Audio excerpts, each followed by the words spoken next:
அழுவாள். கட்டிய கணவனை காலால் மிதைத்தவளை அடங்காத சிம்மம் மேறி நீ ஆடி எழுந்திடம்மா. அசுரர் படை சூழ அங்கார காளி அவள் சிம்மரதம் ஏறிய படையா படை நடுங்க. படையா படை நடுங்க. அசுரர் படை தான் அழித்து அடங்காத காளியாகி கத்தி ஒரு கையில், சூளம் ஒரு கையில், சுக்காட்டி ஒரு கையில், கபாலம் ஒரு கையில், உடுக்க ஒரு கையிலும், சங்கு ஒரு கையில், சக்கரம் ஒரு கையில், கதை ஒரு கையில். அம்மா அந்த ஆதி என்னும் மலையனூரில் ஆசானத்தை போட்ட மந்த என் ஆதி மலையனூர் அவ மலர்பாதம் போற்றி போற்றி.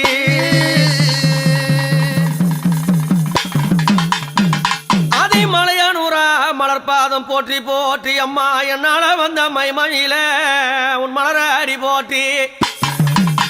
ஆள வந்த மாமையில மரகத மெனியால பஞ்சரத்ன திருசூலி